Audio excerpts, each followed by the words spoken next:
Us guys, Anton and Tony here from Adventure Africa and Adventure Africa Training and Tours. And we have got the newish Isuzu AT35. Tony, what do you think so far? So far, very impressed. AT35, very nice, lovely car. Are you going to take it down for a little spin now? So yeah, let's see what this baby can do. Nightly, if you think you'll win, not likely. I be taking shots, yeah, cold-blooded, icy. Watching numbers grow is what I call sightseeing. In the front row, run it up when they hype me. The following grows, they know how to ignite me. Call me CEO, I've been running shit right, see. And I ain't playing games, I create my own lane, making pleasure out of pain, turning losses into gains. I'm the boss, I'm making change. I've been rocking this exchange, So Tony, we're testing the AT35 and you let me did the 4x4ing a little bit this morning. You haven't really driven it now. You've played a little bit and almost didn't complete the obstacle when I saw you down there. Yeah, I thought a little bit over enthusiastic in the sense of I expected the vehicle just to capably do it because of its big wheels and AT35 Arctic, but it still demands the exact same amount of 4x4ing skills or driving techniques as a normal 4x4 with a bit of a race suspension. Well, for me, and we actually discussed this just before you went on your little excursion, is that the 35-inch wheels gives me, for example, a little bit of excuse me, sense of security. It's almost as if it looks like a tank, so it must perform like a tank. Yeah. And yeah, you're right, you still need to drive the vehicle. Absolutely. Just because it's got the big wheels and the fender flares and the arches and the name, all the good things that go with it, giving you that impression of being go anywhere vehicle. But yeah, definitely you still need to drive it as we've all learned to do, and adhere to those 4x4 techniques. Okay, I think you can put it in 4 high if you want to now. You're just going to play with the sequential gearbox now. That's it. We just run it as normal, stay in low range. Well, I suppose we could go to high range, but not that I'm going to get anything faster than 20 k's an hour, yeah. So it's interesting, we're sitting in the Isuzu AT35. AT obviously is not all-terrain, it's Arctic truck. And 35 meaning the 35-inch wheels. Yep, that's exactly. So it's obviously it's got 35-inch wheels set on 17-inch rims. It looks the part, eh? It really looks the part. It's stunning. And I have to say, when it arrived on Monday, it baffled me because there was dual valves on each tire, and I have to say, it confused me. I mean, why do you need that? So I did some research. Well, first I asked you, and you were kind of stumped. So we reached out to the guys at Arctic Trucks. Kareem, thank you for responding. And basically what these guys said is that, well, it looks cool. Because honestly, the only real thing what they're saying is that it is if you want to deflate your tires with more accuracy. Now, I'm sorry, when I'm in the bush, I'm not going to go for 1.205 bar versus 1.209 bar. Exactly. So for us, in the deflate, stick it on. Yeah, that looks fine. Cool. Now we're going. Yeah, yeah. I don't want to use the word gimmicky, but and it has got it's got its place, and it does look cool. But not something that I would go spend any money on to go and fit in my wheels. Yeah, but the nice thing is, you know that this is a real Arctic truck because it's got something weird like that on the wheels. I mean, can't deny that. So if you don't have that on your wheels, you don't have a real Arctic truck. Anyway, But what's interesting for me is that they've taken actually the top spec Isuzu and they made it the Arctic truck. So what you still get with this is you still get the adaptive cruise control, you still get the lane keep assist, you still get the thing moaning every time something looks like it might be in front of you. Yeah, if we don't switch it all off, yeah, it just keeps on moaning that we're gonna bump the car. But yeah, it is a lekker lorry. Awesome. It looks bloody sexy. Yeah, Isuzu's always had a little soft spot in my heart. I've always fancied them. I mean, from the old KB 200s and 250s, which I had before, to drive this new Arctic truck, which is a prestige vehicle, top of the range, is stunning. I mean, the ergonomics is just amazing on this car. It looks so good. But do you think, because you've got 35-inch wheels and what have you not, now all of a sudden you're going to be able to go further than with 265, 65R 70s? Yeah, it's going to be a hard task to swallow if you think that because I've got the bigger wheels I can go better places or more places than the other cars. But I think, like you said, there is definitely an advantage of having the bigger wheels, especially when deflated.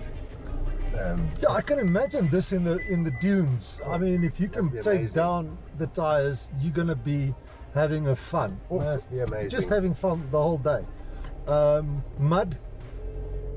Well, you know, mud is an amazing thing because everybody, you know, keeps on with the mud tires and the mud terrains and that. And just we check, this is normal all-terrains. This is not mud terrains. Yeah, the all-terrain tires, the be of Goodrich, yeah. Terrains. And I believe that if you're in mud, you don't need mud terrain specific branded tires or make of tire to go drive in mud. I've driven with all sorts of different tires in mud and comfortably managed to get through. Okay. So, yeah, but however, what's going to happen is with the big wheels and the deflation, that's going to give this car a big advantage. In sand. In sand specifically, you're going to be smiling the whole day long. Absolutely. So then we're going up something here now, and I can't remember that we went up this earlier. Well, you're just playing now. Yeah. Oh. Well, I've got the Arctic here, you know. I've got to see. A lot of other cars hang up on this little hill that we're on now. So the Arctic hasn't hung up. It hasn't touched. It definitely has a better approach angle. Departure angle, I haven't watched too much yet, but the approach angle and the ramp over angle is definitely an improvement. Just by the way, thanks for Congrini for having us. We're just outside Bronkhorstspruit Dam, and a really nice facility. Tony reckons he's going to come back and clean the route a little bit for us, and so yeah, check out and spend some more time here. Come and spend some time with Tony. Come do your training here. Lovely training facility. So yeah, but anyway, back to the AT35. Okay, so Tony, here in front of us we've got around about 10-15 meters of good axle twisters. Now we tried this oh my goodness, this flu is not letting go of me. We tried this earlier, and the vehicle is very capable of doing this. Absolutely. I mean, for me, and it's also a good example of the differences between what we saw with the Mahindra that we tested previously versus how this, which is a proper diff lock, once engaged, stays engaged, versus some of the other vehicles. Once again, for 4x4s, you need a diff lock. That's just my opinion. As I said, this is the magic button. This button, the diff lock, it's the magic button. And the people are scared to use it. I don't know why. Why are you scared to use it? Use it. If you see an obstacle where there's an undulation or dips or a possibility of getting stuck or even losing traction, Use the diff lock, put it on. Once you've completed it, you can put it off. It's just a press of button, on and off, on and off. Just use it, use it, use it, use it. And as long as you're on gravel, you're never going to break it. No, it's the magic button. But okay, so let's try this first. Just traction control. Only traction control. Yeah. So we depend on traction control, and we're definitely going to get front and rear wheels off the ground, which means, as they say, crossover articulation. And that's the worst. That's the worst obstacle one can encounter. Flat is okay, but when you're going up a hill or going down a hill to get cross articulation, that's a nasty one. So it's a matter of us relying on this traction control to see if she gets it through. Now, just for the record, we can get through this without using the diff lock, but it would mean more speed. We're going to have momentum to get through this if we want to, if we don't want to use the diff lock. Yeah. But you're going to break a lot of things. Exactly. Your chances of getting damage to your vehicle is just, it's not worth it. No, traction control, once again we use that word, commitment is a big word for traction control. Again, we find that on training courses, our students tend to either accelerate too hard or come off the gas the moment the car starts making a noise. Because it's a good noise, because the moment you hear that traction control work, it makes it that little dud noise. So it's a good noise, but it asks for commitment. So if you maintain the pressure and maybe just give it a little bit more extra gas, the car will work. Okay, so let's try just traction control. And for me, even the traction control doesn't really work because it's not really biting the wheels enough to give the other wheels the extra power to push through. Well, like I haven't experienced it yet, but let's see how this car does it through here. Okay.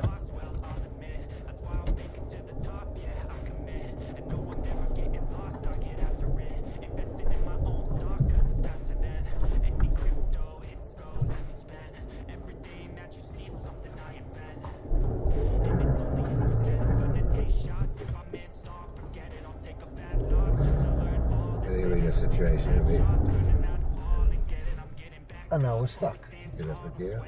Try a second.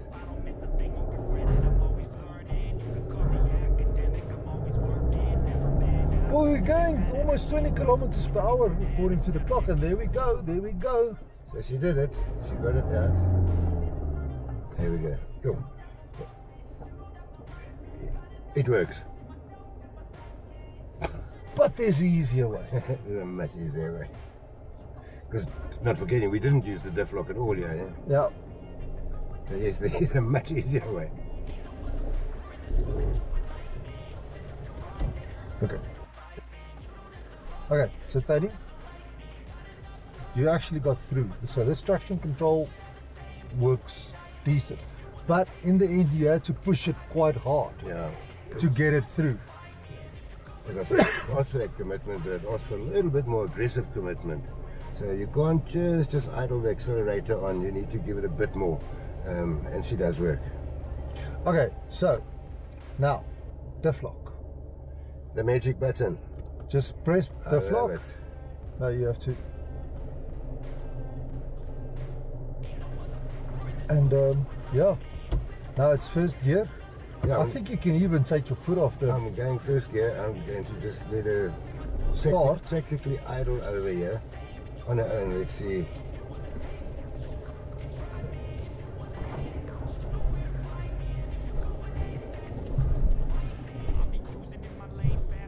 Plain and simple.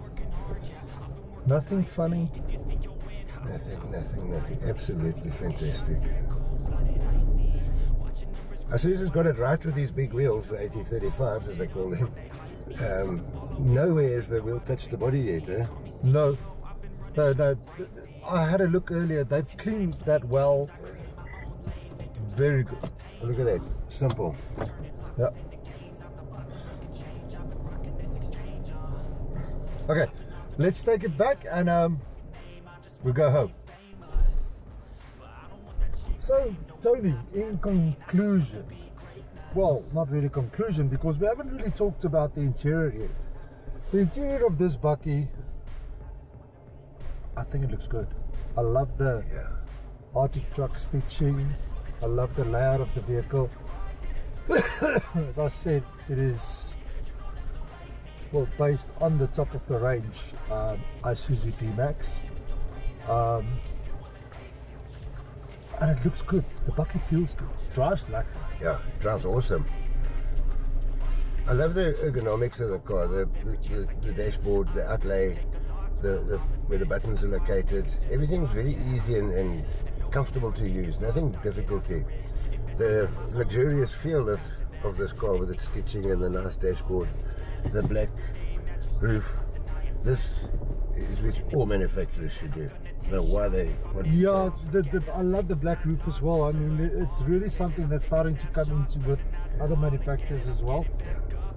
But yeah, this is like a bucket. It looks good, it feels the part. The 35-inch tires gives you a little bit more confidence to tackle things that you normally wouldn't. Yeah. Although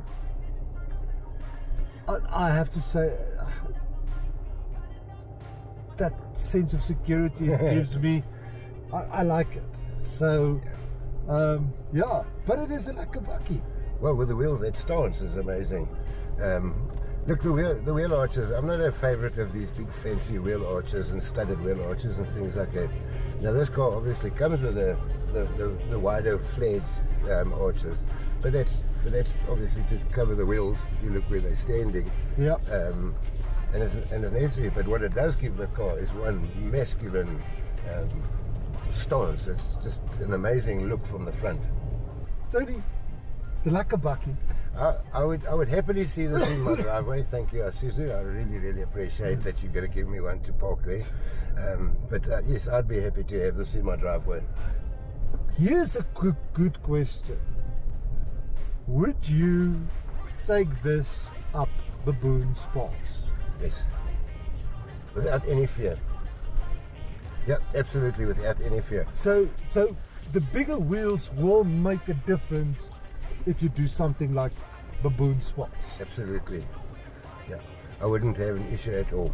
My fear would be if I cut a tire, I'm gonna pay that penalty of trying to get a new tire somewhere. But no, I wouldn't fear. And knowing what the car's got on it, the car will comfortably develop there. And the fact that it's automatic, I think it will make it easier going up Baboon Sparks. So yeah. Automatic these days, I mean, look, again, you know, the consensus between automatic and manual has always been an issue and a controversial one in that sense. You like manual, I like auto, vice versa. I have no issues with either. However, today's autos are incredibly intelligent. So when you drive this automatic correctly by using the manual mode, it's going to do this job perfectly for you. So, yes or no from you? Absolute yes. Guys, from me it's a yes as well. We love the AT35 from Isuzu, and hopefully we can take it on a lacquer test, maybe through the Isuzu or something like that. Yeah. And but yeah, guys, if you like this video, please like, subscribe, and hit the bell icon so that you get notifications from whenever we upload new videos. Tony, meneer, thanks a lot. Thanks, friends. And Kungwini, thank you for having us today. And if you're looking for a place to go out, just have a look at Kungwini. They're just outside or next to Bronkhorstspruit Dam. Nice facility, and Tony is going to make sure everything is nice and neat next time when you're there. Cheers, guys. See you soon. I'm taking snapshots, learning how to fall and get it. I'm getting back up, always stand tall, don't sweat it. I never back up, I don't miss a thing, I'll regret it. I'm always learning, you could call me academic. I'm always working, never been apathetic. That energy is like a poison, needs a man, a septic.